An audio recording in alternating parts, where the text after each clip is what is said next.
Ons lees uit 1 Samuel 17 vers 45 en 47.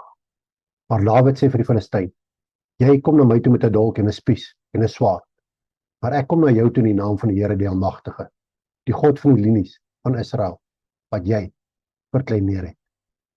Vers 47.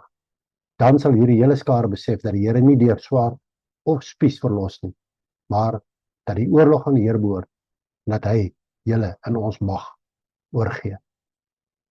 Die meeste van ons ken die verhaal van Dawid en Goliat. Dis een van die bekendste stories in die Bybel.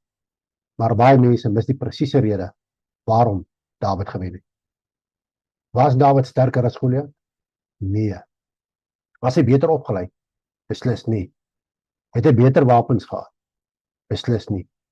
Hy het 'n skaapwagterstaf, 'n slingervel en 5 gladde klippe gehad. Goliat het voor hom gestaan in swaar wapenrusting, met 'n massiewe spies en swaard, en het jare se ondervinding as kryger gehad. Uit 'n menslike oogpunt het Dawid geen kans gehad. Tog het Dawid gewen. Hoekom? Want Dawid se selfvertroue was nooit in homself nie. Sy vertroue was ten volle in God. Let op Dawid se woorde. Hy het nooit gesê, ek kan jou verslaan, omdat ek dapper is nie. Hy het nooit gesê, ek is 'n uitstekende skut nie. In plaas daarvan het hy verklaar, ek kom teen jou in die naam van die Here. Dawid het iets verstaan wat baie van ons vandag nog sukkel om te verstaan. Die stryd het lank voor Dawid 'n klip opgetel het, aan God behoort. Te dikwels pak ons die reus in ons lewens op die verkeerde manier aan. Wanneer finansiële probleme opduik, kyk ons na ons bankrekening. Wanneer siekte kom, sien ons net die dokter se verslag. Wanneer verhoudings misluk, fokus ons op ons eie onvermoë om dit reg te maak. Wanneer uitdagings by die werk ontstaan, begin ons bereken of ons slim genoeg, ervare genoeg of bekwam genoeg. In elke situasie meet ons onsself eers teen die reus in ons lewe. Dawid het dit nooit gedoen nie. Hy het Goliat teen God gemeet en dit verander alles. Die Israelitiese leer het na Goliat opgekyk en iemand gesien wat te groot was om te verslaan. Dawid het na dieselfde reus gekyk en iemand gesien wat te groot is om te mis. Die verskil was nie sig nie, dit was geloof. Soms vra ons onsself, hoekom hou ek aan misluk? Miskien is die beter vraag, waar het ek myself vertroue geplaas? Het ons stilweg begin glo dat sukses heeltemal van ons eie vermoëns afhang? Het ons so besig geraak om planne te maak, dat ons vergeet om God vir leiding te vra? Het ons onsself oortuig dat ons opleiding, ervaring, geld of talente ons sal dra? Daar is niks verkeerd met voorbereiding nie.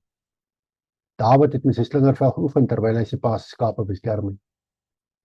God berei ons voor, dikwels lank, voor hy ons gebruik. Maar voorbereiding sonder afhanklikheid van God word nooit nie. Dawid se vaardigheid was nuttig. God se krag was noodsaaklik. Daar is 'n les hier wat baie Christene mis. Geloof is nie om voor te gee dat reëse nie bestaan. Dawid het nooit Goliat se grootte of sy krag ontken. Geloof is om te weet dat God se krag oneindig groter is as wat ook al voor ons staan. Dit is hoekom Dawid kalm kon bly terwyl ervare soldate van vrees gebewe het. Vrees kyk na die probleem. Geloof kyk na God.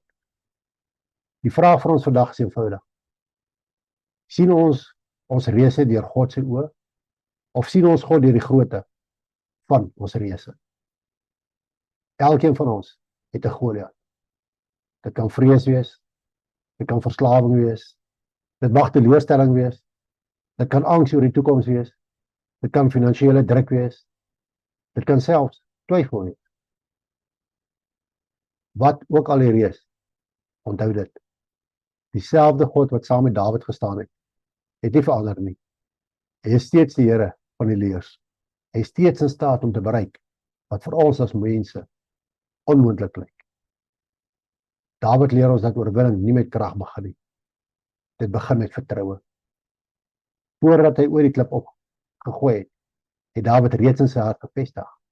Wie die stryd se voer. Mag ons leer om dieselfde te doen. In plaas daarvan om te vra, is ek sterk genoeg?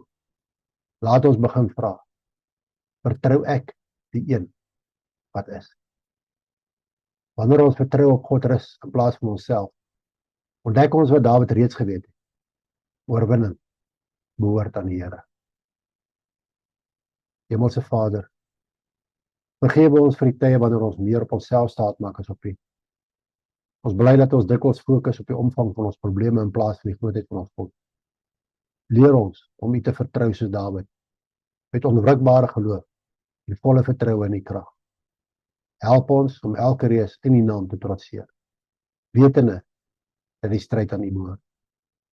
Versterk ons geloof, lei ons voetstappe en herinner ons daagliks daaraan dat U krag volmaak is in ons swakheid. Ons vra dit in die naam van Jesus Christus. Amen.